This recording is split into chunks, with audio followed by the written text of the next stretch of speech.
Irini Mungu kwanza. Kwa hakika Mungu wetu hawezi kulaumiwa kwa jambo lolote.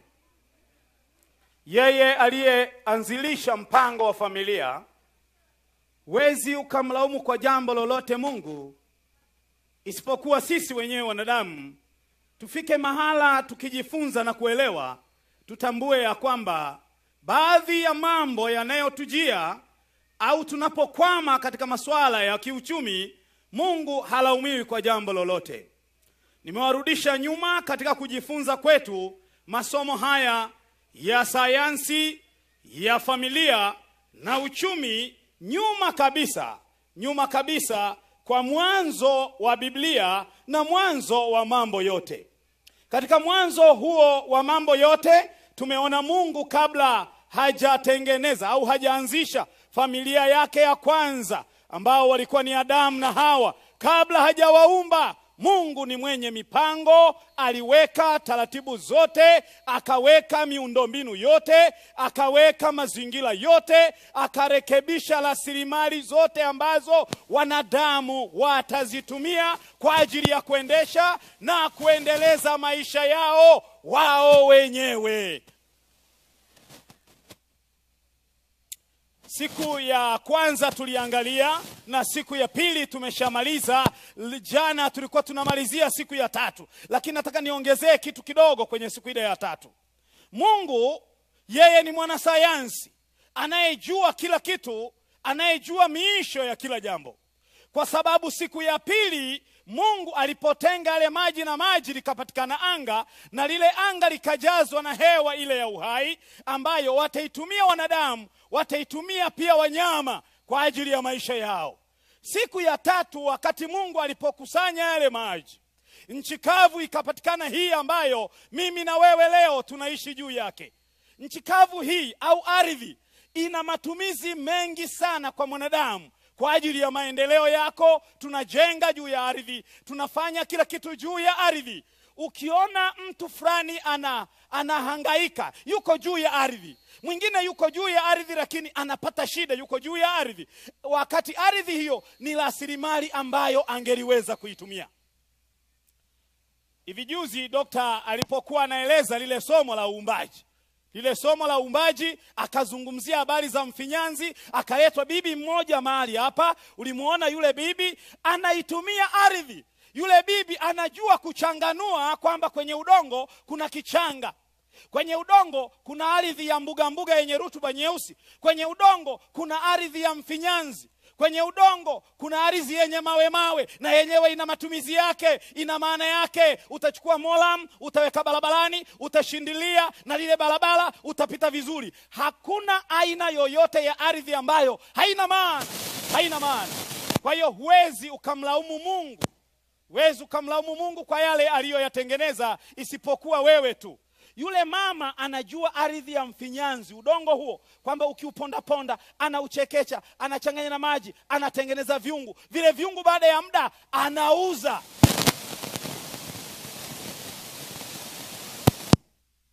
Kwa hiyo ardhi ni rasilimali kwa yule mama na anajua namna ya kuitumia. Lakini wewe je, unaitumiaje hiyo ardhi? Unaitumia namna gani?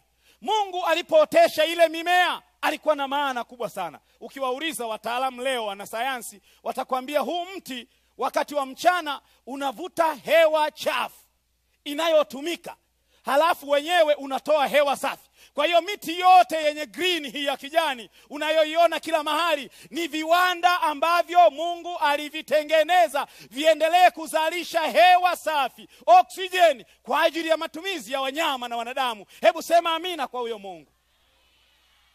Lakini mwanadamu anakuja na shoka, mwanadamu anakuja na upanga, anaanza kukata na kuangusha ile miti. Anakata, anaangusha ile miti. Hajajua ya kwamba ile miti unayoikata na kuiangusha, watu wa mazingira wanasema unapunguza viwanda vya kuzalisha hewa safi. Matokeo yake unaifanya dunia yetu ijawe na hewa mbaya. Kwa hiyo mimi ninashauri wanafamilia walioko hapa na wale wote wanaonisikiliza mahali popote, miti ni uhai wa kuzalisha hewa ya uhai ambayo tunaitumia mimi na wewe. Kata mti, panda miti mingi ni slogan ambayo inatumika katika baadhi ya nchi duniani, kwamba ukikata mti mmoja panda miti mingi, wala usikate mti na kupanda mti mmoja. Je, ukikauka? Kata mti mmoja, panda miti mingi. Pata mahali ambapo utapanda miti. Miti na yenyewe ni rasilimali. Ukiipanda, unaweza ukapanda miti leo, baada ya miaka 8, miaka 10, unaweza ukavuna kutoka kwenye hiyo miti, tena ukajipatia uchumi katika familia yako. Wakati fulani mimi nilipata somo.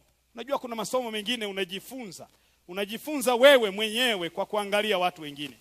Nilipelekwa mahali fulani katika huu utumishi, nikawa nimesia na kutengeneza miche ya miti. Nikawa na mpango kwamba mwaka huu nipande miti kadhaa, heka moja, ili baadaye, baada ya miaka 8, hii miti ambao miti ya kisasa. Lakini baadaye kwa uzembe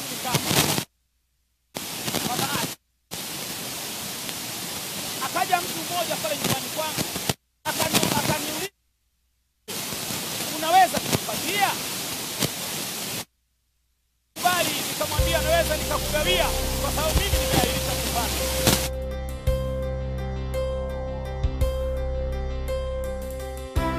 Fika miaka mimi nikasahau.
Chato 2020.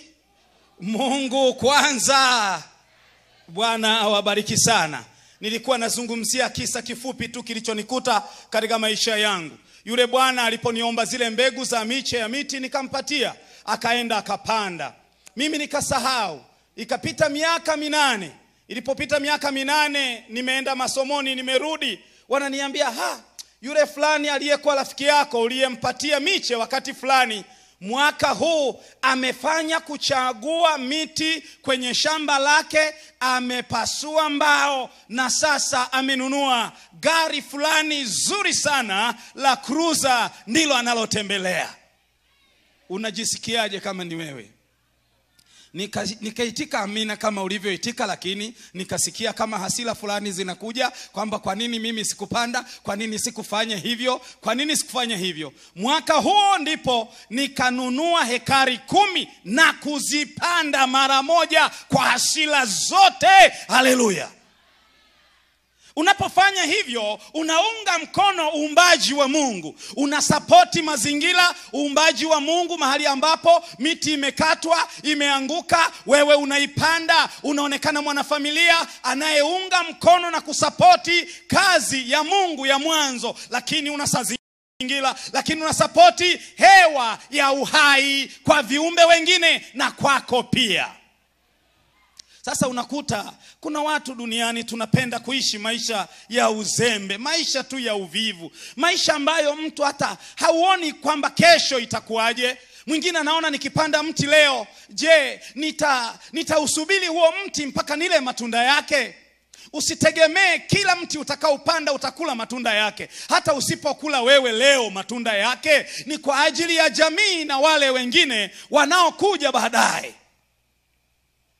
Jana tulimaliza kwa kuangalia hiyo siku ya 3 iliyojaa uumbaji wa Mungu wenye rasilimali, vitu vya muhimu sana katika maisha yetu wanadamu. Leo tunaangalia siku ya 4. Tunaangalia siku ya 4 ya uumbaji wa Mungu. Mungu aliweka nishati siku hiyo ya 4. Biblia inasema katika Mwanzo 1 fungu la 14 na la 15, anasema Mungu akamlisha anga lote lijawe na vitu vinavyotoa nuru. Moja wapo kilikuwa ni kikubwa zaidi. Biblia inasema jua likapewa kazi ya kuangaza mchana, halafu mwezi utaangaza usiku na nyota zingine zote. Huo ulikuwa ni mwanzo wa Mungu kutengeneza nishati. Mungu kwa sababu ni mtaalamu, anajua ya kwamba nishati jua, nishati mwanga, nishati ya nuru hii inasaidia. Unajua hata nchi zinaunda wizara mbalimbali kusapoti kazi ya Mungu kwa ajili ya uchumi wa nchi zao. Hata Tanzania na kwingineko kuna wizara ya nishati. Wizara ya nishati ni kusapoti tu kazi ya Mungu. Yeye aliweka jua, wao wanatengeneza leo nishati mbadala za huu umeme wa maji, umeme wa upepo, umeme wa jua. Hata kuna umeme wa jua unaweka sola, unapata umeme ndani yake. Lakini Mungu ndiye mtengenezaji wa nishati wa kwanza kwa ajili ya matumizi ya mwanadamu. Siku ya 5 Mungu akaweka rasilimali zingine. Hakuna siku ambayo ina hasara. Kila siku Mungu alipoumba alitengeneza rasilimali ambayo ni kwa matumizi ya wanadamu.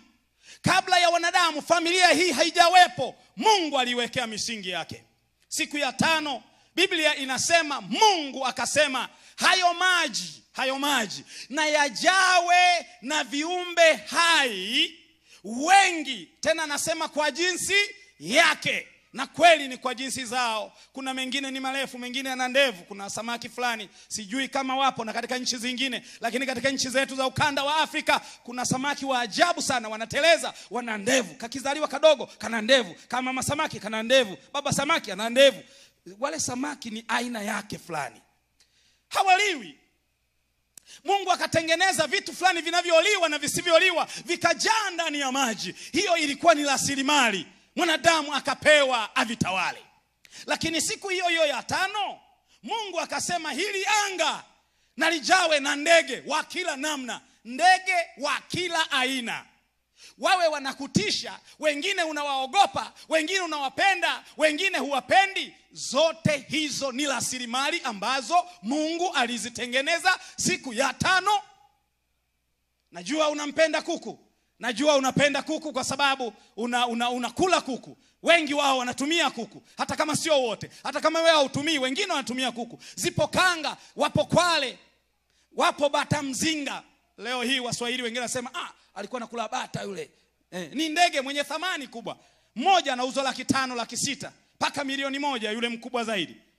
Kwa hiyo ndege wote hao Mungu akaamrisha wawepo. Nini sehemu yetu sisi kama wanafamilia katika rasilimali hizo Mungu alizoziweka? Ngoja nikwambie jioni ya leo. Wakati fulani sisi wanadamu ndio waharibifu wa mazingira. Ndio tunaoharibu uchumi endelevu wa rasilimali ambazo Mungu aliziweka. Mfano ziwa Victoria hapa. Tunahubiri, tuko Chato. Hapa ni karibu tuna ziwa Victoria, hapo chini kidogo unakutana na ziwa Victoria. Kuna samaki ndani yake wa kila aina. Lakini mwanadamu mharibifu, mzembe, ambaye hataki kesho yake kurudi, anakwenda kuvua kwa sumu. Uvuvi haramu, anaharibu na wengine anaharibu mazalia, anaharibu uendelevu wa mbegu ambayo Mungu ameiweka ndani ya maji.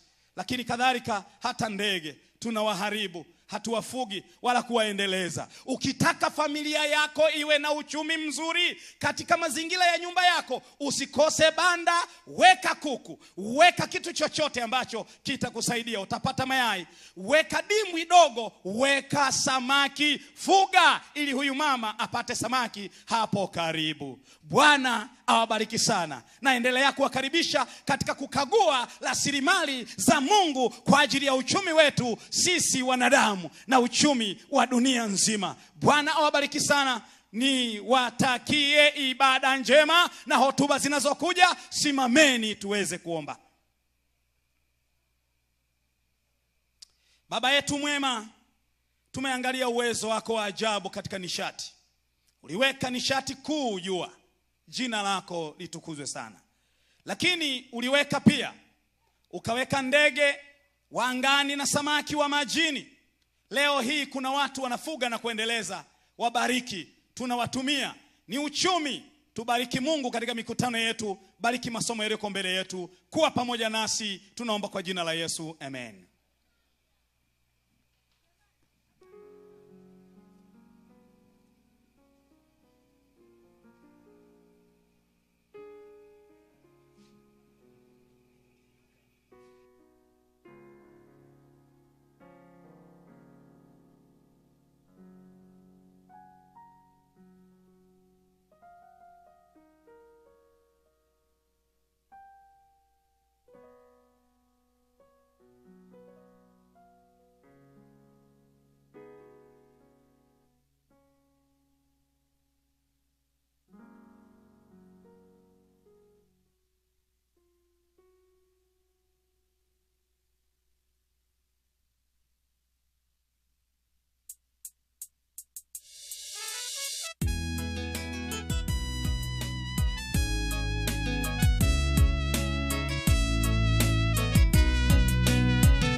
Oh daddy, oh daddy, pokea sifa, heshima zote kwako Baba. Tawala Baba, tawala mbingu na nchi, tawala dunia nzima. El Shaddai, El Shaddai, Yahweh, tawala Baba, tawala mbingu na nchi, Yahweh,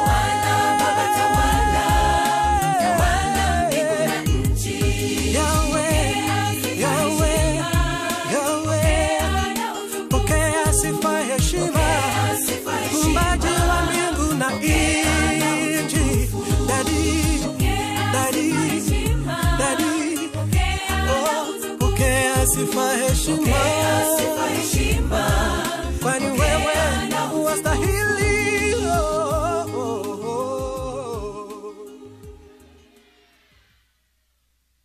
Pokea sifa, heshima, tawala katika maisha yetu. Hivyo ndivyo wanavyoondoka Betheli. Mungu awabariki sana Betheli vijana.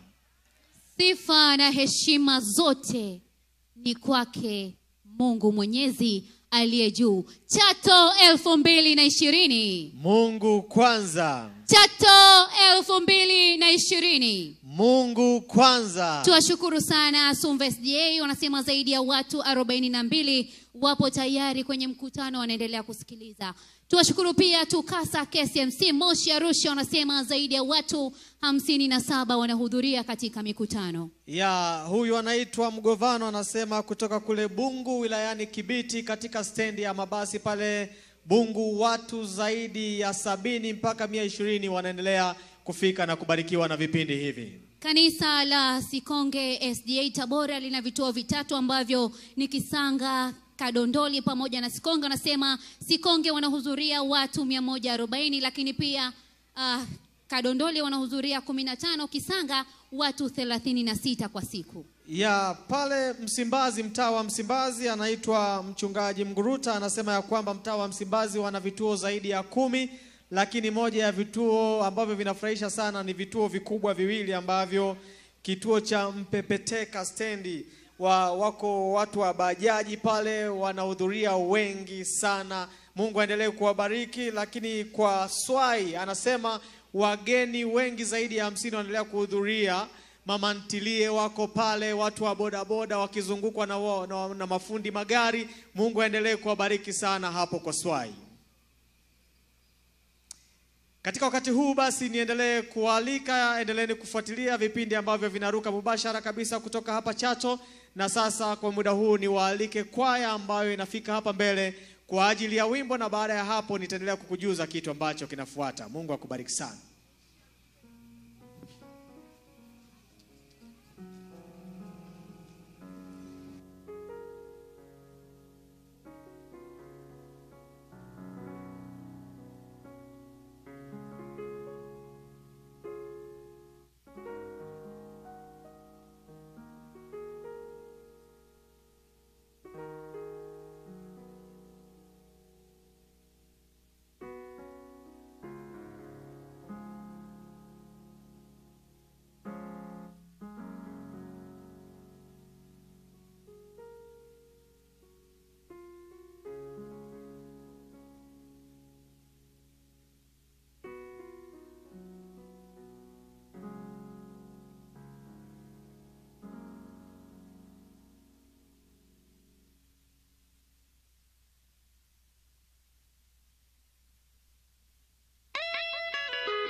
kupigwa kwake Bwana Yesu. Wanadamu tumepata kupona. Tushangilieni wanadamu. Ukombozi tumeupata bure. Kwa kupigwa kwake Bwana Yesu. Wanadamu tumepata kupona. Tushangilieni wanadamu. Ukombozi tumeupata bure.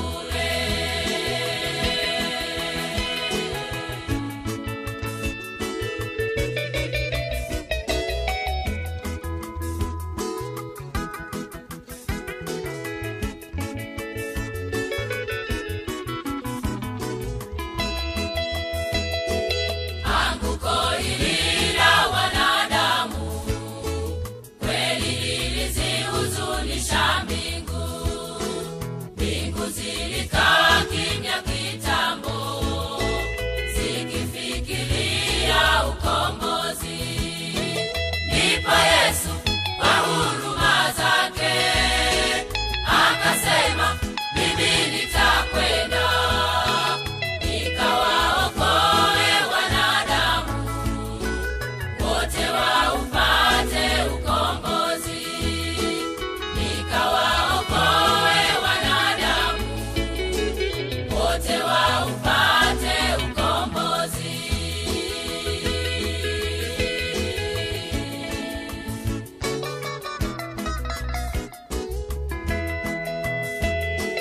Kwa kupigwa kwake Bwana Yesu. Wanadamu tumepata kupona. Tushangilieni wanadamu. Ukombozi tumeupata bure. Kwa kupigwa kwake Bwana Yesu. Wanadamu tumepata kupona. Tushangilieni wanadamu. Ukombozi tumeupata bure.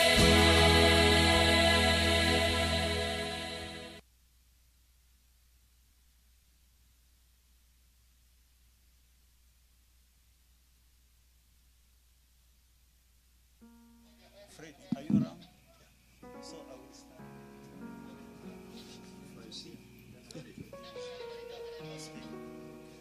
Adventist traditions.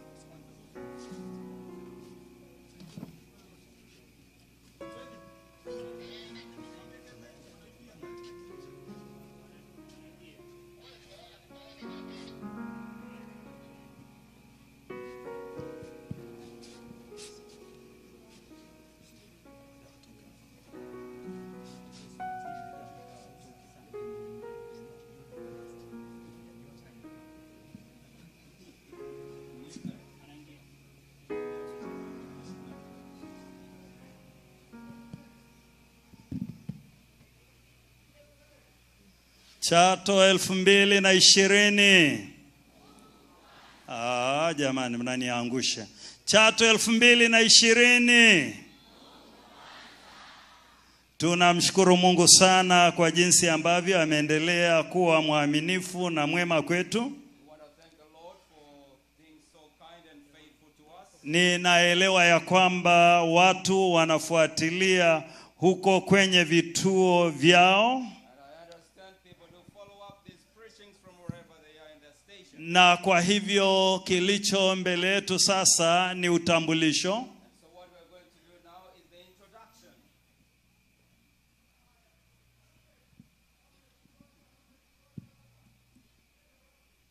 Nilikuwa nimeanza kusema ya kwamba tunamshukuru Mungu kwa jinsi ambavyo ameendelea kutubariki. We want to thank God for being so gracious to us. Na kwamba huenda wengine walikuwa wanaombea juu ya ujio wa wageni wetu kwa ajili ya mkutano huu. It's very possible there were some who are praying for the visitors for these meetings. Kwa hivyo nichukue nafasi kukualika wewe ambaye uko kwenye kituo mahali fulani. And so I'd like to invite you, whoever is watching from your station somewhere, Nikualike wewe pia ambaye unafuatilia kwa njia ya Morning Star Radio. and whoever is following us through the Morning Star Radio, Tunapoendelea na utambulisho, as we continue with the introduction. na huenda utaelewa nina maana gani.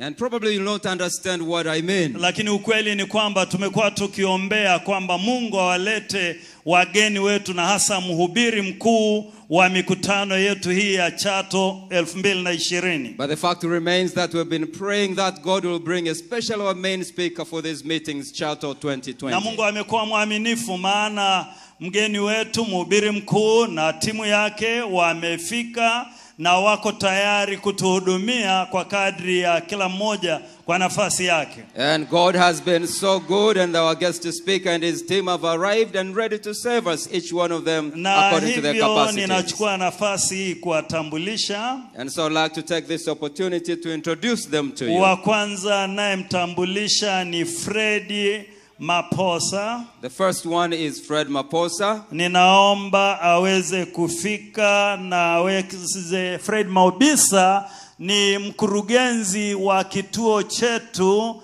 cha malezi ya watoto yatima kinaitwa Havila Orphanage kule Arusha. Ndiye hasa ameandamana wageni wetu kutokea Arusha. Fred Mobisa is the director for our orphanage center in Arusha and is the one who has accompanied our guests all the Labda way from wasalimie Arusha. watu kidogo. Fred, you can greet the people of God. Chato 2020. Mungu kwanza. May God bless you. Mungu awabariki sana. Tunamshukuru Mungu. Baada ya kumtambulisha ndugu Mobisa, ninachukua nafasi sasa kuwatambulisha wengine. After introducing Brother Mobisa, I would like to introduce the rest that have come with him. Na hao sasa nitaeleza habari zao kidogo. I want to go tell a little bit of their biographies. Alafu baadaye ndipo nitawaita waweze kuja. And then I will invite them to come.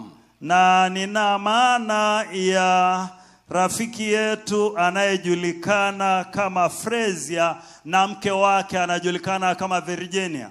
These are our friends Frazier and his wife. Frezia na Virginia nitasoma kwa Kiingereza kwa sababu ndivyo walivyoandika ili kurahisisha.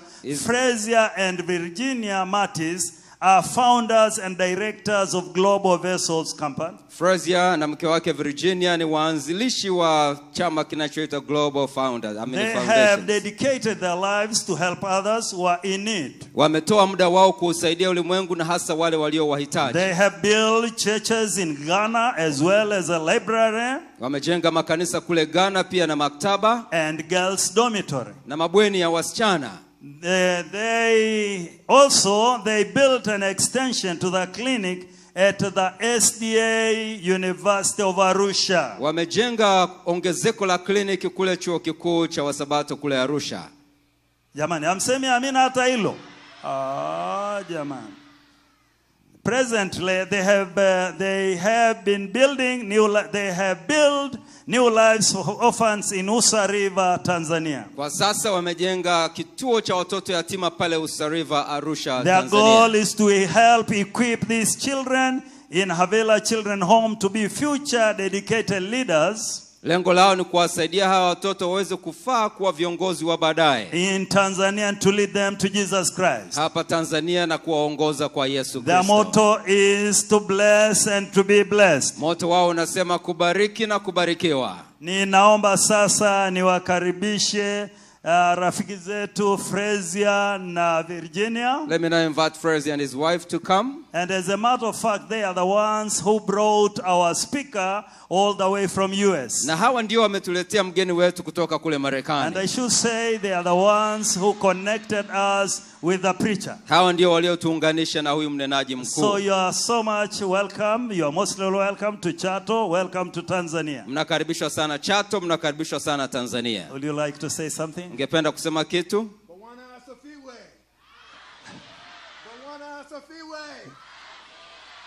Thank you so much. Maybe Virginia would like to say something. Yes, you still have a chance. I'm good. You're good. Jambo. Thank you so much. Now allow me to bring to you the main speaker for this meeting. Sasa mniruhusu niwaletee mnenaji mkuu katika mikutano hii. And I'm sure you have been longing to see him. Na mimi na imani nimesubiri kwa hamu sana And even kumuona. some of you have been praying that the Lord will bring him safely. Najua wengine mmekuwa mkiomba kwamba Bwana amlete salama. And that the Lord will use him in a mighty way. Na kwamba Mungu atamtumia kwa nguvu sana. Now this is none other but Dr. Carlton Bird, Huyu si mwingine bali Daktari Carlton Bird, who is currently the senior pastor of the Oakwood University Seventh-day Adventist Church. Yeye ni mchungaji wa kanisa katika chuo kikuu kile cha Oakwood On the campus of Oakwood University in Huntsville, Alabama. kule Alabama, Marekani. And he is the speaker and director of the Breath of Life television broadcast Yeye ni mnenaji na ndiye kiongozi katika ile television inayoitwa Breath of Life for the SDA Church in North America. ambayo inamilikiwa na kanisa la Adventista wa Sabato kule Amerika ya Dr. Kaskazini. Carlton is a graduate of Oakwood University in Huntsville, Alabama, Yeye alihitimu masomo yake ya chuo kikuu kule Oakwood, Huntsville, Alabama, with dual degrees, a Bachelor of Arts degree in theology and a Bachelor of Science degree in business management. alifanya shahada yake ya theolojia lakini pia akafanya shahada yake ya sayansi He's katika also a biashara. graduate of Tennessee State University in Nashville, Yeye pia amehitimu katika kile chuo kikuu kule Nashville and that is Tennessee, where he earned the Masters of Business Administration degree, ambapo alipata shahada yake ya pili ya usimamizi wa biashara. and a graduate of Andrews University SDA Theological Seminary in Berrien Springs, Michigan. Pia amehitimu katika kile chuo kikuu cha Andrews kule Berrien Springs kule Michigan, where he earned both the Masters of Divinity and Doctor of Ministry. ambapo alipata shahada zake za uzamili. In the 25 years of pastoral and evangelistic leadership, Amekuwa na miaka 25 ya uchungaji lakini pia ya utume kama mwinjilisti. Dr. Bird has constructed and renovated churches and schools, Mchungaji Bird amejenga makanisa na kurekebisha shule. baptized nearly 5,000 persons or people, Amebatiza watu karibu 5,000. served on numerous denominational and community boards, Amehudumu katika vituo mbalimbali vya kanisa, along with serving as a guest minister on several religious television networks. pia amehudumu kama mgeni rasmi katika vituo mbalimbali vya kanisa hili. Since his appointment as speaker and director for Breath of Life, Tangu alipochaguliwa kuwa mnenaji na kiongozi katika kile kituo cha Breath of Life, 4 new Breath of Life churches have been planted and started. makanisa 4 mapya yamejengwa na kuanzishwa. Jamani, mbona hamsemi amina? Jamani. The recipient of numerous honors and achievements. Amepokea tuzo mbalimbali za mafanikio. Dr. Bird received the coveted Chosen Pastor Award Alipokea ile tuzo ya mchungaji anayependwa for Atlanta's Gospel Choice Awards in 2007. iliyofanyika kule Atlanta mwaka 2007. He was selected as the Oakwood University Alumnus of the Year for 2008. Alichaguliwa kama mwanafunzi aliyemaliza chuo kikuu cha Oakwood, mwanafunzi bora mwaka 2008. Was inducted into the Martin Luther King Board of Preachers Aliingizwa katika kile kitabu na kumbukumbu ya wahubiri mashuhuri wa Martin Luther at Morehouse College in Atlanta in 2008. katika ule mwaka 2008 katika chuo kikuu cha Morehouse kule Atlanta. Was selected as the 2016 Pastor of the Year of the Alabama, Kule Alabama alichaguliwa kama mchungaji wa mwaka kwa mwaka 2016 Huntsville, Madison County branch. kule Alabama. And was named the South Central Conference of Seventh-day Adventist Pastor of the Year 2012 and 2018. Mwaka 2012 ile conference ya kule kwao ilimtaja kama mchungaji wa mwaka 2012. Amina jamani. Dr. Bird is happily married to his wife for 22 years. Dr. Bird amekuwa na mke wake kwa miaka 22. The former Danielle Monta ambaye aliitwa Daniel Mota. And they are the proud parents of 3 daughters. Nao ni wazazi wanaojifunia mabinti zao watatu. Christine, 19 years Christine of mwenye age. miaka 19, Kylie, 17 years. Kylie miaka 17, And Carissa, 6 years. Carissa yeye akiwa na miaka 6. Wow. Let me now invite Dr. Carlton Bird. Sasa nimkaribishe Daktari Carlton Bird. He's not yet preaching. Hajaanza kuhubiri bado. He's only greeting you. Anakuja tu kuwasalimu. You are most welcome. Karibu sana. Jumbo. Habari. Mungu Kwanza. Chato 2020.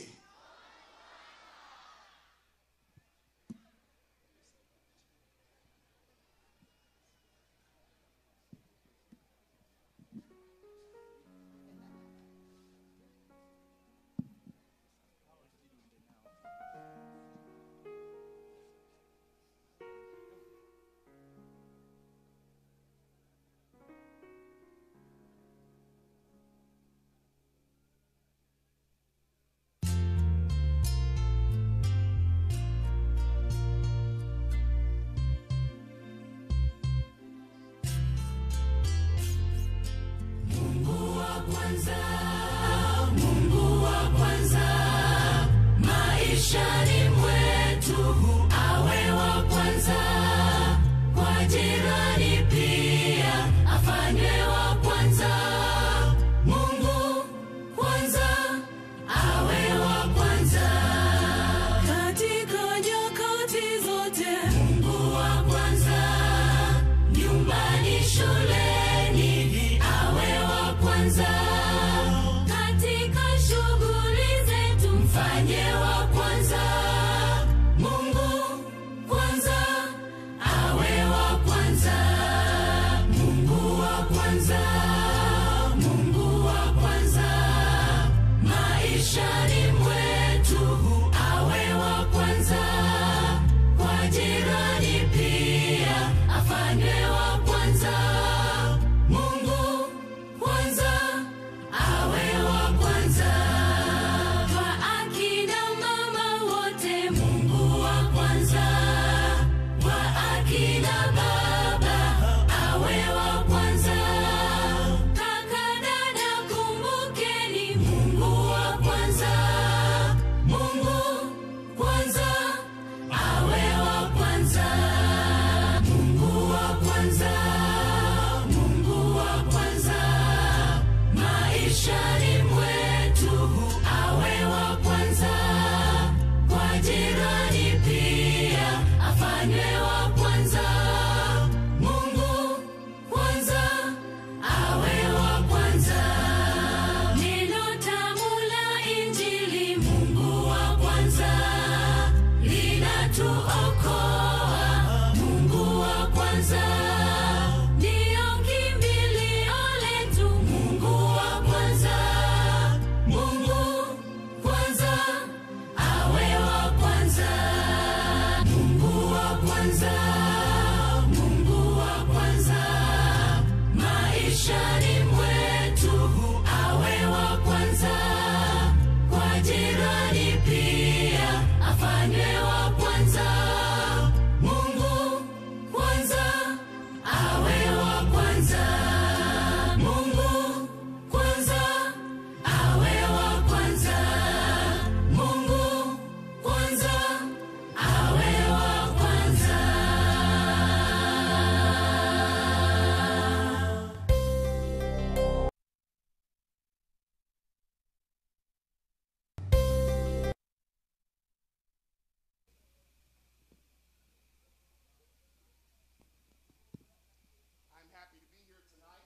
Nafurahi sana kuwa hapa jioni ya leo. It's my first time in Tanzania, Ni mara yangu ya kwanza kuwa Tanzania, and it's a beautiful country. na ni nchi nzuri sana. I've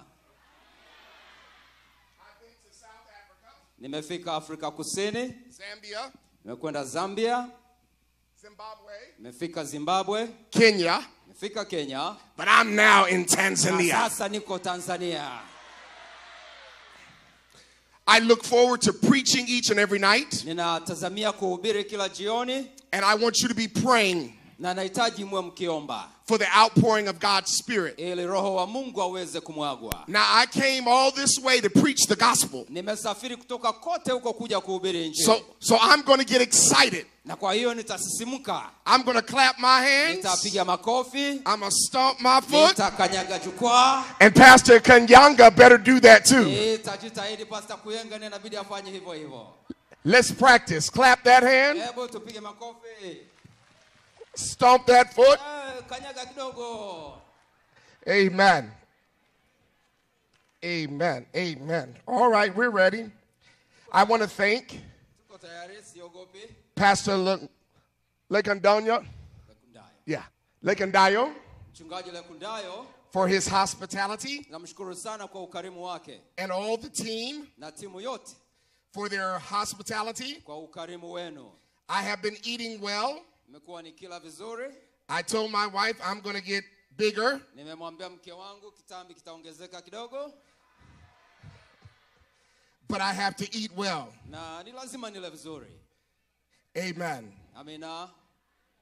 We're going to get in the word tonight.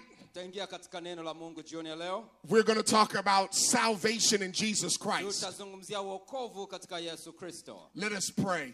Tuombe. Father in heaven, Lord, tonight, Baba mbinguni jioni ya leo. we pray for the power of your Holy Spirit. Tunaomba kwa ujazo wa Roho wako Mtakatifu. We are grateful and thankful for traveling mercies. Tunakushukuru kwa rehema zako safarini. But tonight we need to hear a word from you. Lakini jioni ya leo tunahitaji kusikia neno lako. So speak, Lord, tonight. Kwa hiyo Bwana nena jioni ya leo. Your servants heareth. Watumishi wako wasikie. We defeat the devil in Jesus' name. Tunahitaji kusikia hiyo katika jina la Yesu. We pray this prayer and ask these things Tunaomba ombi hili tukiamini kwamba utasikia. in Jesus' name. Katika jina la Yesu. Amen. Amina. Tonight we began talking about Jesus. Jioni ya leo tutakuwa tukimzungumzia Yesu. Salvation in Jesus. Wokovu katika Yesu. I get excited when I talk about Jesus. Ninasisimuka ninapozungumzia habari za Yesu. Does anyone else get excited when they talk about Nani Jesus? mwingine anasisimuka akizungumzia habari za Yesu? Why are we always excited Kwa about nini Jesus? tunasisimuka tunapomzungumzia Yesu? Someone may ask, Mtu anaweza kuuliza, who is Jesus? Yesu ni nani? Who is the Savior? Yeye Mwokozi ni nani? Why are we always talking about Kwa nini Jesus? kila mara tunazungumza habari za Yesu? Why are we excited about Kwa nini Jesus? tunasisimuka kuhusu Yesu? Well, tonight I'm going to tell you why we're excited about Na jioni ya Jesus. leo nitakwambia kwa nini tunasisimuka kuhusu Yesu. First of all, Jambo la kwanza, Jesus is God. Yesu ni Mungu. If you have your Bible, Kama una Biblia yako, I'm going to go to Genesis 1:1. ninakwenda Mwanzo 1 fungu la kwanza. And the Word of God says, Na neno la Bwana linasema, in the beginning, God created the heavens and the earth. hapo mwanzo Mungu aliziumba mbingu na nchi. Now, we don't know when this beginning was. Wote tunajua huu mwanzo ulikuwa ni upi. We just know in the beginning Sisi tunajua tu hapo mwanzo that God created the heavens and the kwamba earth. Mungu aliumba mbingu na nchi. God is timeless. Mungu hana muda. He has always been here, Amekuwepo wakati wote and He will always be here. na atakuwepo wakati The wote. Bible says, Biblia inasema in the beginning, hapo mwanzo God created the heavens and the earth. Mungu aliziumba mbingu na nchi. But then when we go to Genesis 1:26, Tunapoenda Mwanzo 1:26, the Bible Biblia says, inasema and God said, Mungu akasema, let us make man na tumfanye mtu in our own image, kwa mfano wetu, after our likeness, kwa sura yetu, and let them have dominion over the fish of the sea, nao wakatawale samaki wa and over baharini, the fowl of the air, nao ndege wa angani, and over the cattle, na wanyama wote, and over all the earth, na ulimwengu wote, and over every creeping thing that creepeth na upon the earth. kila kitambaacho juu ya nchi. Now I want to go back to the first part of that text. Sasa nataka kwenda sehemu ya kwanza ya lile fungu. The Bible says, and God said, let us make Biblia man. inasema Mungu akasema na tumfanye mtu. Notice the Bible does not say, and God said, let me make man. Angalia, Biblia haisemi kwamba Mungu anasema nimfanye mtu. But it says, and God said, let us make Lakini man. anasema Mungu akasema na tumfanye mtu. Pointing to the plurality of the Godhead. Ikielekeza kwa utatu wa uungu. God the Father, Mungu Baba, God the Son, Mungu Mwana, and God the Holy na Spirit. Mungu Roho Mtakatifu. They are all working to bring about our salvation. Wote wanafanya kutuletea wokovu. So we see the Bible says in Genesis 1:1, God created. Na hivyo unaona Biblia inasema katika Mwanzo 1:1 Mungu aliumba. And then Genesis 1:26, Na Mwanzo 1:26 the Bible says, and God said, let us. na Biblia inasema Mungu akasema na tu, Which means Jesus, ambayo inamaanisha Yesu the Son of God, mwana wa Mungu was active in creation. alikuwa akitenda katika uumbaji. Why was he active in Kwa nini creation? alikuwa akitenda katika uumbaji? Because he is God. Kwa sababu yeye ni Mungu. Take your Bibles and go to John chapter 1. Chukua Biblia yako twende Yohana 1 mstari Yohana sura ile ya kwanza. John 1, Yohana 1 verse 1. na mstari ule wa kwanza. The Word of God says, Biblia inasema in the beginning was the Word, hapo mwanzo kulikuwako neno, and the Word was with God, naye neno alikuwako kwa Mungu, and the Word was God. naye neno alikuwa Mungu. The same was in the beginning with God. Huyo mwanzo alikuwako kwa Mungu. All things were made by him, Vyote vilifanyika kwa huyo, and without him na pasipo huyo was not anything made that was made. hakikufanyika chochote kilichofanyika. But then we skip down to verse 14. Halafu tunaenda katika ile fungu la 14. The Bible says, Biblia inasema and the Word became flesh naye neno alifanyika mwili and dwelt among us, akakaa kwetu, and we beheld his glory. nasi tukauona utukufu wake, The glory as of the only begotten of the Father, utukufu kama mwana pekee atokaye kwa Baba, full of grace amejaa neema and truth. na kweli. So I get excited about Jesus Kwa hiyo ninasisimka juu ya Yesu, because Jesus is God. kwa sababu Yesu ni Mungu. In the beginning, God created the heavens Hapo and the mwanzo earth. Mungu aliumba mbingu na nchi, And God said, let us make na man. Mungu akasema na tumfanye mtu. The Father, Baba, the Son, Mwana the Holy na Spirit. Roho Mtakatifu. And then the Son became flesh, Na hivyo mwana akafanyika kuwa mwili and he dwelt among us. na akaketi akaishi kati yetu. So I'm excited about Kwa hiyo Jesus ninasisimka sana juu ya Yesu, because Jesus is God. kwa sababu Yesu ni Mungu. But I'm also excited about Lakini Jesus. nasisimka sana juu ya Yesu. Can I tell you why? Nikwambie ni kwa nini? Now, back in the United States, Sasa kule Marekani, when someone gives you flowers, mtu akikupatia maua you get excited. unasimka. When someone gives you clothes, Mtu akikupatia nguo you get excited. unasisimka. When someone gives you a car, Mtu akikupatia gari you get excited. unasisimka. When someone gives you a house, Mtu akikupatia nyumba you get excited. unasisimka. When someone gives you money, Mtu akikupatia fedha you really get excited. unasisimka kweli kweli. But can I tell you tonight Lakini ngoja nikwambie jioni ya leo, why I also get excited in kwa nini Jesus? pia ninasisimka katika Yesu. He woke me up this morning. Aliniamsha asubuhi ya leo, He allowed me to travel safely to Tanzania. aliniruhusu kusafiri salama Tanzania. He put food on my table, Ameweka chakula mezani kwangu, clothes on my back, nguo mwilini mwangu, a bow tie on my shirt. amemwekea tai shingoni.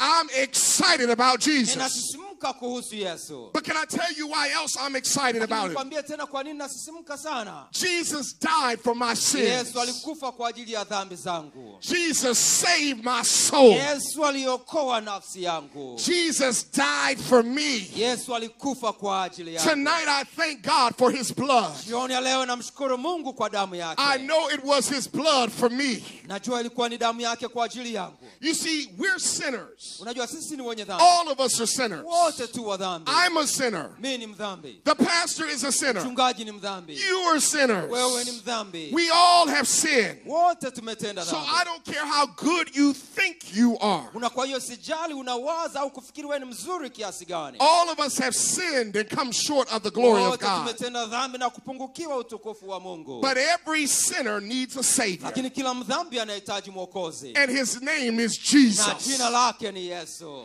Romans 6:23 says, Biblia inasema for the wages of sin is death. Warumi 6:23 mshahara wa dhambi ni mauti. But Lakini we, haijalishi umefanya nini juma no matter lililopita. what you did last night, Haijalishi umefanya nini usiku uliopita. if you've been washed in God's blood, Kama umeoshwa kwa damu ya Yesu. if you repent of your sins Kama ukiziungama dhambi zako and open up your heart na kufungua moyo and wako let the Holy Ghost in, na umruhusu Roho Mtakatifu ndani, that's the way to salvation. hiyo ndio njia ya wokovu. So tonight, Na kwa hiyo jioni ya leo I'm excited. ninasisimka. Tonight, are you excited? Je, na wewe unasisimuka jioni ya leo? Tonight, we're excited about Jesus. Jioni ya leo tunasisimuka kuhusu Yesu. Jesus is God. Yesu ni Mungu. And number 2, Jesus died for my sins. Na namba 2, Yesu alikufa kwa ajili ya dhambi zangu. And he saved my soul. Na aliokoa roho yangu. Can we talk a bit about Jesus? Tunaweza kuongea zaidi kuhusu Yesu. He came to earth as a common baby. Alikuja duniani kama mtoto wa kawaida. He was delivered in a common stable. Alizaliwa mahali pa kawaida sana pa kulishia mifugo. He was born to common parents. Alizaliwa kwa wazazi wa kawaida. He was placed in a common manger. Aliwekwa katika mahali pa kawaida sana pa kutunza mifugo. He was laid on common hay. Alilazwa katika majani yale ya ng'ombe ya kawaida sana. He was breathed on by common oxen.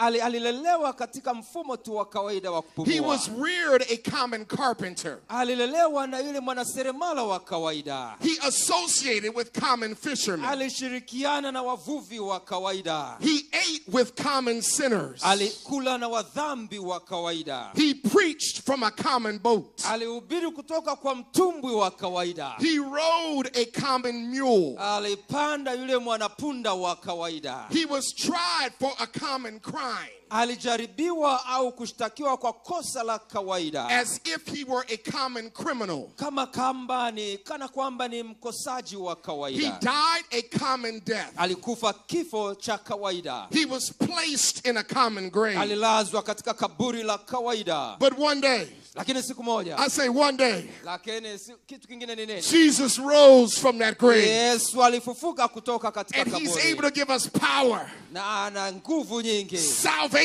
Wokovu. Healing. Uponyaji. Deliverance. Wokovu. Jesus. Yes. Sweetest name I know. Jina la pekee nalolipenda. Jesus. Yesu. I came to tell Tanzania everywhere I go. Nimekuja kuambia Watanzania na kila mahali niendako. Jesus. Yesu. Waymaker. Ndiye anatengeneza njia. Jesus. Yesu. Problem solver. Anatatua matatizo. Jesus. Yesu. Heart fixer.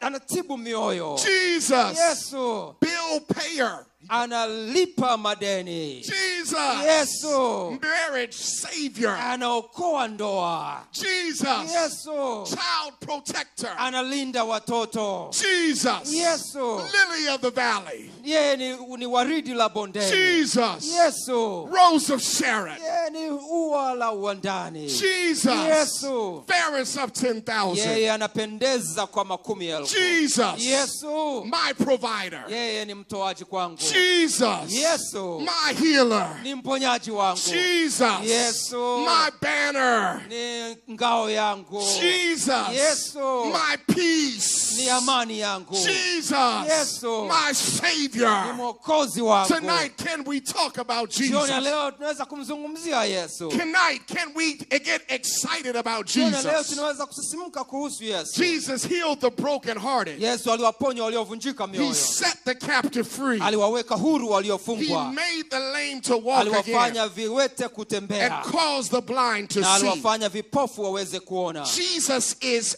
able. Yesu anaweza. I don't care what you're going through tonight. Haijalishi unapitia ugumu kiasi gani. Jesus is able. Yesu anaweza. To see you through. Akukupitisha katika ugumu ule. Before I was ever born.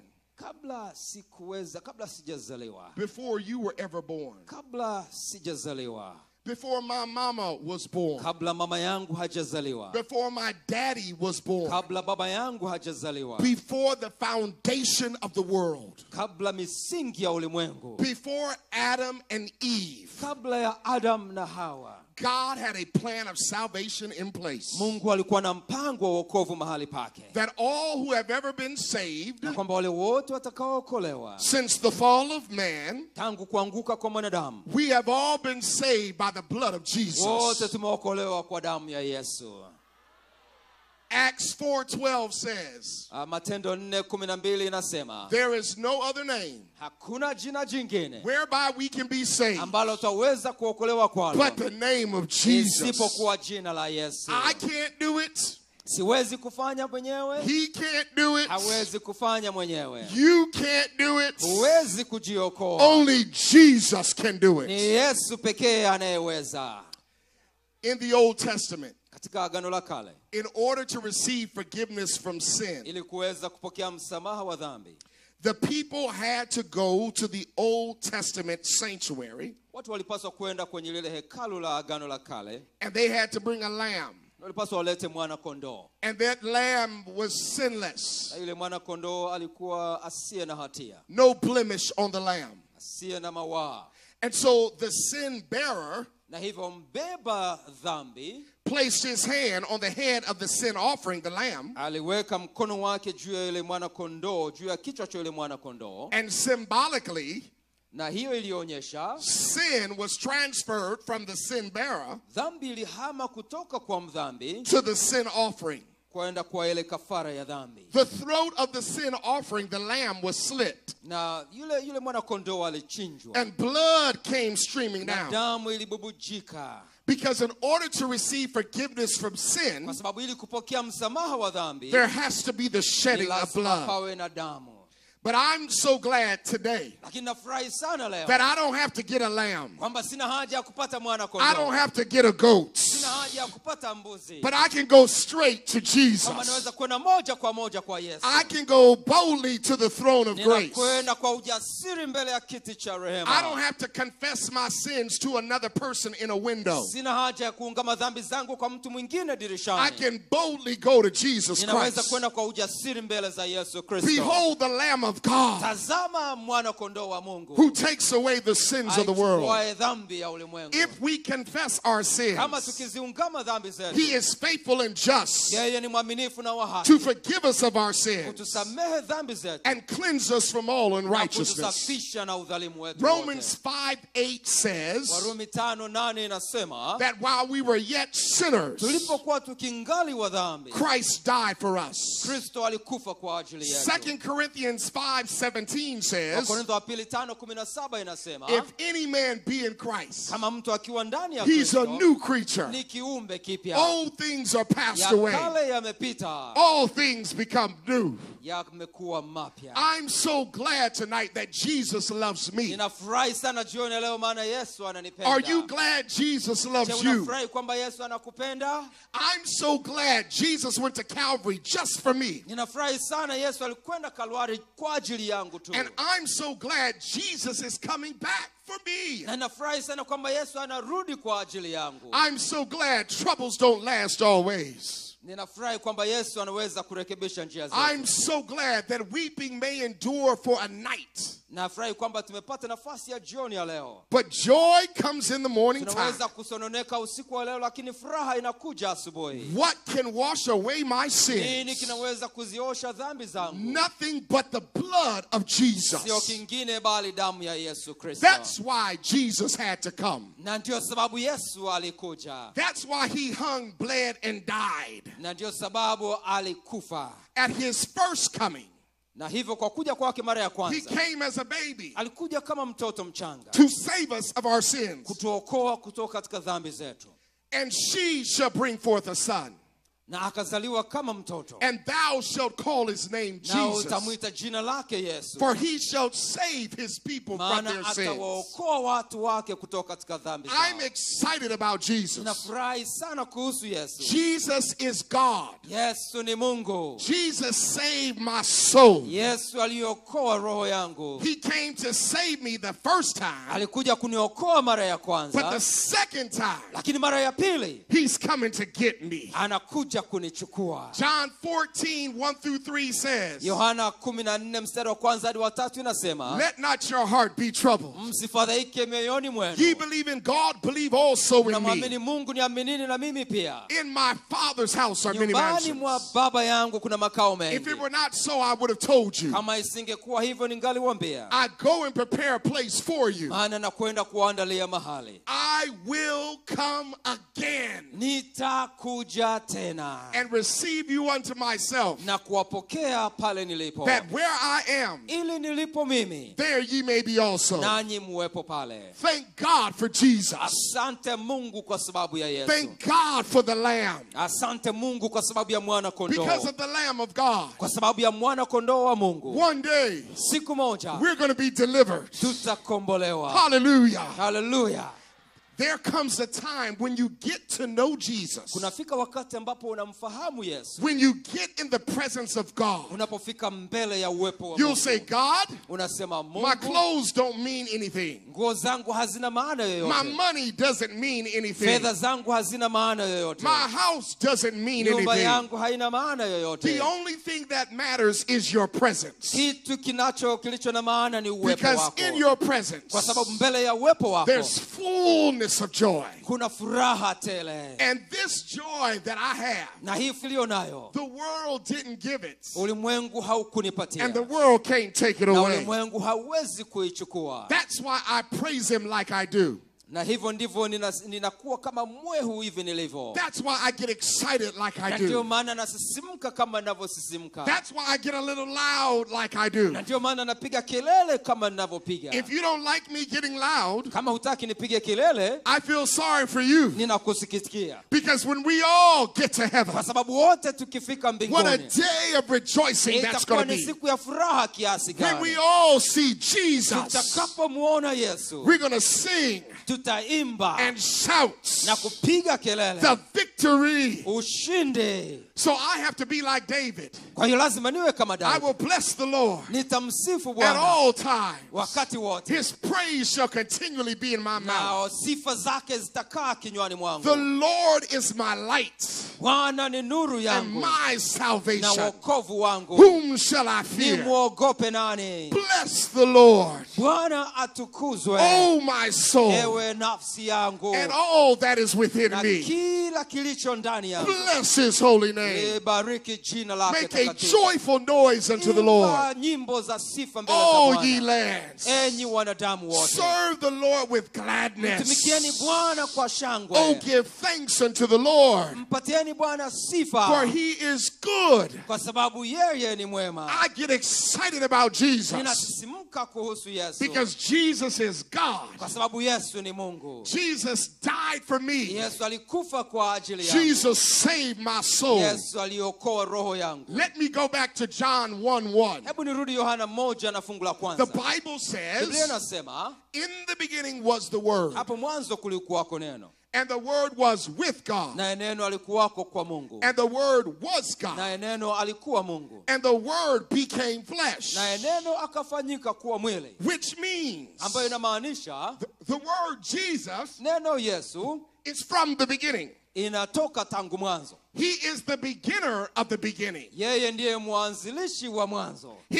is the beginner in whom the beginning began. Yeye ndiye mwanzilishi wa mwanzo ambaye kwake mwanzo ulianza. He is the beginning before the beginning was begun. Yeye ni mwanzo kabla mwanzo haujaanza. It was the beginning who did not begin to be. Yeye ni mwanzo ambaye haukutokea kama mwanzo. He did not start Hakuanza because he had nowhere to come from. kwa sababu hakuwa na mahali pa He does kuanzia. not stop Hakukoma because he has no boundary line. kwa sababu hana mipaka. He doesn't have to look around Hana haja ya kuangalia because his angalia, eyes are everywhere. kwa sababu macho yake yako kila mahali. He is older than time, Yeye ni mkongwe kuliko muda, yet younger than future. lakini ni mchanga kuliko baadaye. He is what he was. Yeye yuko vile alivyokuwa, He was what he is. na yuko kama alivyokuwa hapo mwanzo. And what he was and is, Kile alichokuwa ndivyo alivyo, he will always be. na atadumu kuwa hivyo. Jesus was Yesu alikuwako and Jesus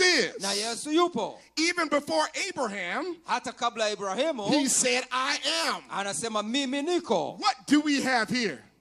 Tuna nini hapa? Jesus, Yesu who was born 2,000 years after ambaye Abraham. alizaliwa miaka 2000 baada ya Yet Ibrahimu, he says he was before lakini Abraham. anasema nilikuwepo kabla ya Ibrahimu. Jesus, Yesu who was David's son, ambaye alikuwa mwana wa Daudi, was also David's Lord. alikuwa ni bwana wa Daudi. Jesus, Yesu, who was Abraham's seed, aliyekuwa ni uzao wa Ibrahimu, was also Abraham's savior. alikuwa pia ni mkombozi wa Ibrahimu. Jesus, Yesu, who created created flesh, ambaye aliumba mwili, became flesh alifanyika mwili, when God reversed the beginning ambapo Mungu alirejesha ule and he mwanzo took a motherless woman na akamchukua mama asiye na mtoto from the body of a man in creation, kutoka katika mwanadamu kwa wakati wa uumbaji, but then took a fatherless man na akamchukua mtu asiye na baba from the body of a woman in redemption. kutoka katika yule mwanamke. His name is Jesus. Jina lake ni Yesu. Two natures harmonized, Hizo ni nafsi mbili,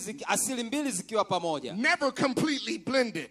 na havikuweza kuunganika In vizuri. his divinity, Katika uungu wake, he is God's way to man. yeye ni Mungu kuja kwa mwanadamu, But in his lakini humanity, katika ubinadamu he's wake, man's way back on up to God. yeye ni mwanadamu kurudi kwa Mungu. He got tired as man, Alichoka kama mwanadamu, but as God, lakini kama Mungu he said, "Come unto me, all ye that labor and are anasema, heavy njoni laden, kwangu ninyi nyote and msumbukao, I will give you rest." nami nitawapatia pumziko. As man, he got hungry, Kama mwanadamu aliumwa njaa, but as God, he fed the hungry. lakini kama Mungu aliwalisha wenye njaa.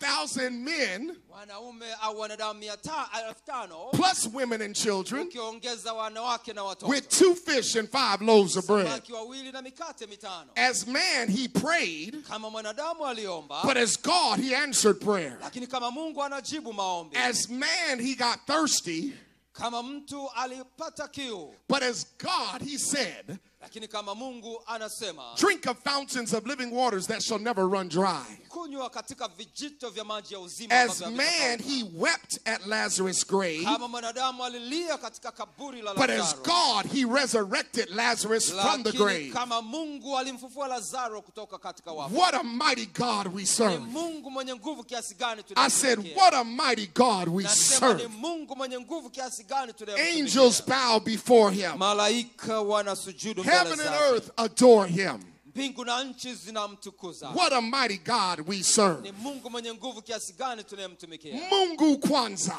God first. God first. Mungu kwanza. God first. Mungu kwanza. God first. Mungu kwanza. You don't believe me? Hamniamini? Who do you know that can turn water into wedding punch? Ni naye unayemfahamu anaweza kubadilisha maji kuwa divai. Who do you know that can turn rocks into rivers? Nani unayemfahamu anaweza kubadilisha miamba kuwa mito? Who do you know that can turn sticks into serpents? Nani unayemfahamu anaweza kubadilisha fimbo kuwa nyoka? Who do you know that can make a donkey talk? Huu ni nani unayemfahamu awezaye kumfanya punda aongee? Who do you know that can make the sun stand Ni still? nani unayemfahamu awezaye kusimamisha jua? Who do you know that can stand in a fiery furnace and not get burned? Ni nani unayemfahamu awezaye kusimama katika tanuru la moto bila kuungua? Who do you know can lay down his life and take it up Ni again? nani unayemfahamu awezaye kuutoa uhai wake lakini kuutoa tena? Nobody but Jesus. Hakuna mwingine isipokuwa Yesu. Nobody but Jesus. Hakuna mwingine isipokuwa Yesu. Mungu kwanza.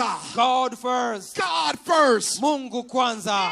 Mungu kwanza. God first. God first. Mungu kwanza. God first. Mungu kwanza. But seek ye first Lakini utafuteni kwanza the kingdom of God ufalme wa Mungu and his righteousness, nayo haki yake, and all these things na haya mengine yote shall be added unto you. mtapewa kama I ziada. came to tell you Nimekuja kuambia to put God first. kumfanya Mungu kuwa wa Put kwanza, Jesus first. mfanye Yesu kuwa wa He's kwanza. the first. Yeye ni wa He's kwanza, the last. yeye ni wa mwisho, He's everything. yeye ni kila kitu, He's my Jesus. yeye ni Yesu wangu. And I came to Chateau 2020 Na nimekuja Chato to 2020 tell everybody kumwambia kila mmoja that we have salvation kwamba tuna uokovu in Jesus Christ. katika Yesu Kristo. Lift up the trumpets. Inua tarumbeta Loud, let it ring. na alipige kelele kwa Jesus sauti. is coming again. Yesu anakuja tena. Hallelujah. Hallelujah. Hallelujah. Hallelujah. Mungu kwanza. God first.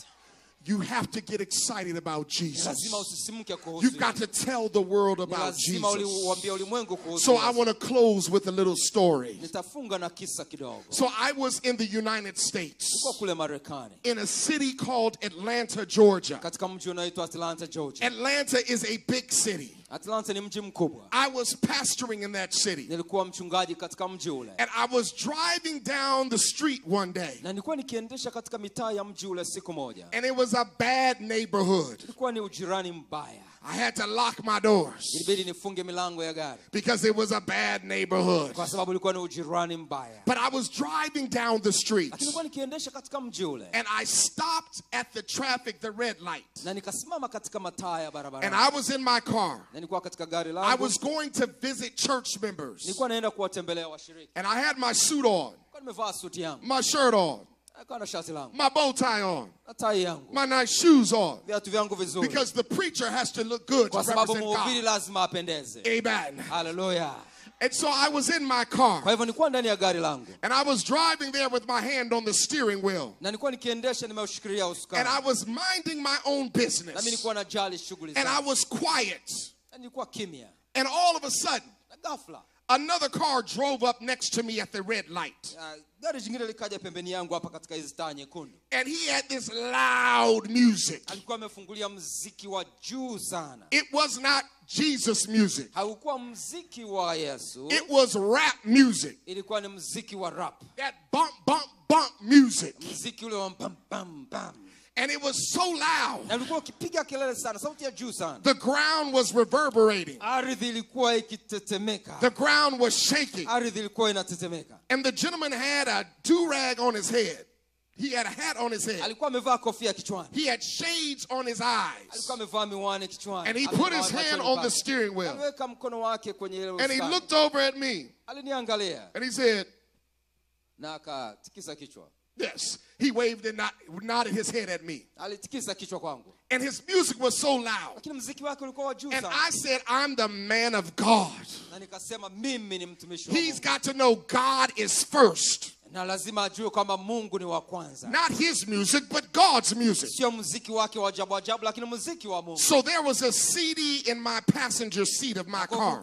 Kulikuwa na ile CD katika mfuko kwenye gari And it langu. was called Hymns of the Church. Ilikuwa na nyimbo zile za kanisani. And I said, I'm going to give him some Jesus right Kwa now. nikasema nitampatia Yesu sasa. His music was loud, Muziki wake ulikuwa juu. but my music was going to get louder. Lakini muziki wangu nilihakikisha utakuwa zaidi ya wa I kwake. took that CD. Nikatoa ile CD. I put it in my CD car player. Nikaweka katika ile redio ya gari I yangu. rolled down all my windows. Nikashusha madirisha yangu I yote. turned up the volume as loud as I could. Nikaongeza sauti kwa kadri nilivyoweza. I pushed track number 4. Nikaweka wimbo wa 4. Blessed Assurance. Yesu Mwokozi kwa hakika. Jesus is mine. Yesu ni wangu. I said, I'm going to show him God is first today. Nitamuonyesha kwamba Yesu ni wa kwanza leo. I put it in the CD. Nikaweka ile CD. Turned it up loud. Nikaongeza sauti. And my music na muziki wangu drowned out his music. Ukazamisha muziki I wake. then put my hand on the steering Alafu wheel. nikaweka mkono kwenye usukani. I dropped my head back like that. Nikarudisha kichwa nyuma. I turned and looked at him. Nikageuka nikamwangalia. I said, how you like me now? Nikamwambia unanipendaje sasa? Hallelujah.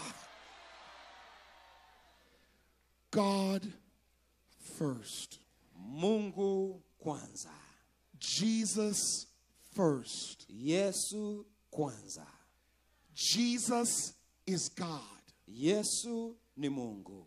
Jesus died for our sins. Yesu alikufa kwa ajili ya dhambi zetu. Jesus saved our souls. Yesu aliziokoa roho zetu. There is nothing we could do Hakuna ambacho tungeweza kufanya that could stop Jesus from loving us. ambacho kitamzuia Yesu kutupenda. He loves you. Anakupenda. He loves me. Ananipenda. He just wants us to put him first. Anataka tumfanye kuwa wa kwanza. I refuse to live life Ninagoma kuishi maisha doing things my way. kuyafanya mambo kwa njia zangu. I want to do things God's way. Nataka kufanya mambo yangu kwa jinsi Mungu apendayo. Because God has promised me. Kwa sababu Mungu ameniahidi. He has promised me that one day soon he's coming back to get me. Ameniahidi kwamba hivi karibuni anarudi kunichukua. But I've got to put him first. Lakini napaswa nimfanye kuwa wa kwanza. And when we put God first, Na tutakapomfanya Mungu kuwa wa kwanza, everything else kila kilichosalia falls in place. kinakuwa mahali pake. Tonight, Jioni ya leo I want to appeal to you nataka kukualika jioni ya leo to put God first. kumfanya Mungu kuwa wa kwanza. Put Jesus first. Mfanye Yesu kuwa wa kwanza. Because Jesus Kwa sababu Yesu is God. ni Mungu. Jesus Yesu died for our sins. alikufa kwa ajili ya dhambi zetu. And Jesus soon Na hivi karibuni Yesu is coming back to get his people. anakuja kuwachukua watu wake. But we've got to put him first. Lakini lazima tumfanye kuwa wa kwanza. Tonight, Jioni ya leo if you want to put him first, kama unataka kumfanya kuwa wa kwanza, I want to invite you to stand with me as I pray. ninakualika usimame pamoja nami ninapokwenda kuomba. Oh Lord God, Bwana Mungu, you see your people tonight. unawaona watu wako jioni ya leo. We stand on our feet tonight because you are God. Tunasimama kwa miguu yetu kwa sababu wewe ni Mungu. And Lord, we're standing because we want to put you first in our Na lives. Mungu, tunasimama kwa sababu tunataka kukufanya kuwa wa kwanza maishani mwetu. We are excited tonight Tunasisimuka sana jioni ya leo because Jesus is God. kwa sababu Yesu ni Mungu. That you loved us so much, you sent your only begotten Son. Kwamba ulitupenda sana na kumtuma mwanao wa pekee. That through him we can have eternal life. Kwamba kupitia kwake tuweze kupata uzima wa milele. But we're also excited tonight Lakini pia tunasisimuka sana jioni ya leo that Jesus went to Calvary to die for our sins. kwamba Yesu alikwenda Kalvari na kufa kwa ajili ya dhambi zetu. And one day soon, Na hivi karibuni we're going to see Jesus again. tutamuona Yesu tena. So Lord, as we stand on our feet tonight, Na hivyo Bwana, tunaposimama kwa miguu yetu jioni ya leo, I pray that we put you first. naomba kwamba tukufanye wewe kuwa wa kwanza. Mungu kwanza. God first. May that be our aim, Hebu hilo liwe ndio lengo letu, and may that be our desire. na hiyo ndiyo iwe tamaa yetu. Forgive us of our sins, we pray tonight. Tusamehe dhambi zetu, tunaomba jioni ya leo, And save us when you come. na utuokoe utakaporudi. We pray this prayer. Tunaomba ombi hili, We ask these things tunaomba haya mambo in Jesus' name. katika jina la Yesu. Amen. Amina. Mungu kwanza. God first. Let's say it together. Mungu kwanza. Tuseme pamoja, Mungu kwanza, 2 3. God first. Mungu kwanza. We're excited because Jesus is God Tunasisimuka kwa sababu Mungu ameni, Yesu ni Mungu, and Jesus died to save na us. kwamba Yesu alikufa ili atuokoe.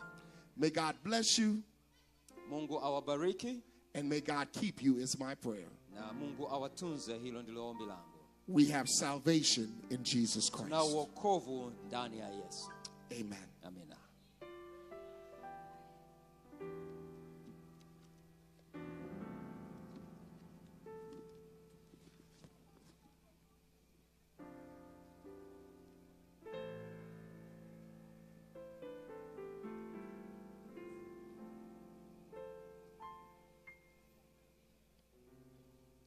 Father God, thank you for what you've done tonight. Tonight is our first night, even preaching and translating your word. For that we say thank you.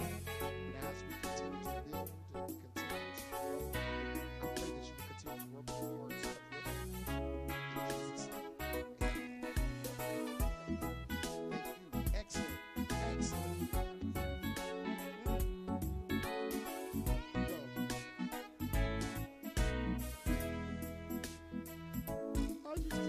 Sikiza nikueleze habari za mtu mmoja mwenye upendo, aliyewaponya watu na kuwajali hata wakati wa shida. Sikiza nikueleze habari za mtu mmoja mwenye upendo, aliyewaponya watu na kuwajali hata wakati wa shida. Nimejifunza kwake leo, nami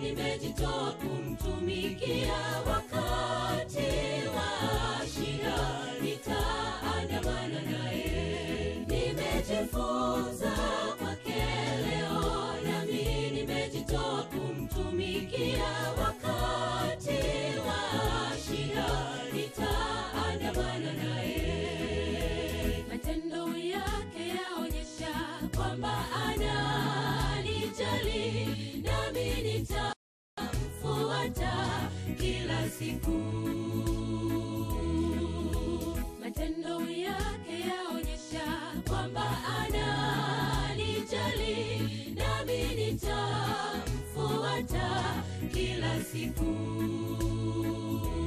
Mungu kwanza, mengine yatafuata baadaye. Tembea naye kila siku, utapata neema.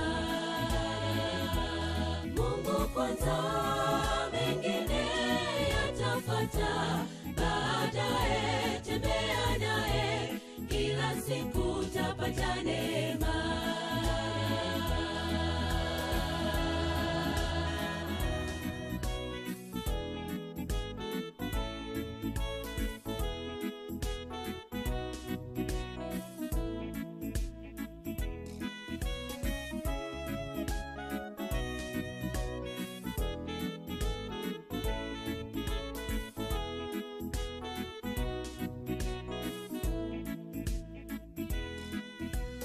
Ahadi zake kwangu ni za milele, hakika yeye habadiliki. Jinsi anavyojali maisha yangu, nimeshapendezwa naye. Ahadi zake kwangu ni za milele, hakika yeye habadiliki. Jinsi anavyojali maisha yangu, nimeshapendezwa naye. Nimejifunza kwake leo, nami nimejitoa kumtumikia. Wakati wa shida nitaandamana naye. Nimejifunza kwake leo, nami nimejitoa kumtumikia. Wakati wa shida nitaandamana naye. Matendo yake yaonyesha kwamba ananijali, nami nitamfuata kila siku. Matendo yake yaonyesha kwamba ananijali, nami nitamfuata kila siku. Mungu kwanza, mengine yatafuata baadaye. Tembea naye kila siku, utapata neema. Mungu kwanza, mengine yatafuata baadaye. Tembea naye kila siku, utapata neema. Matendo yake yaonyesha kwamba ananijali, nami nitamfuata kila siku.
Sote tumealikwa kwenye karamu ya mwana kondoo itakayo linalofanyika kwenye ukumbi ulo juu mbinguni.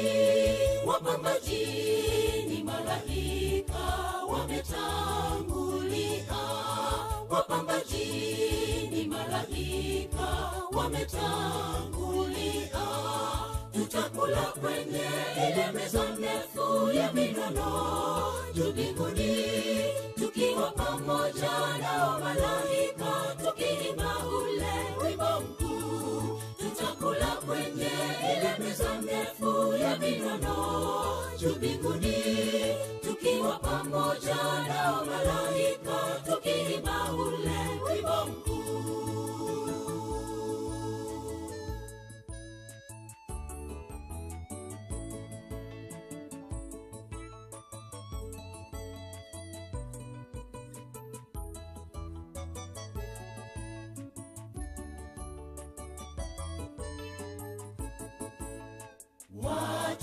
Watakaoingia ni wale wenye vazi la harusi, wanaomfuata mwana-kondoo kila aendako, washikao amri 10 na ushuhuda wake, washikao amri 10 na ushuhuda wake.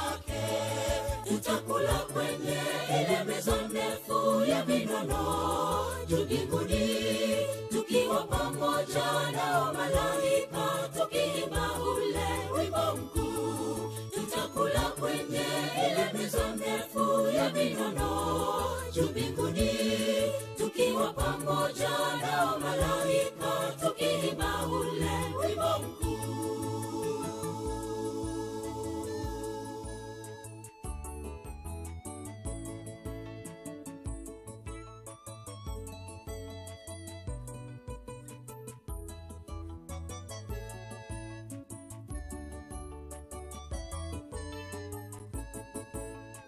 Jiandae mpendwa, tusijekosa kule harusini.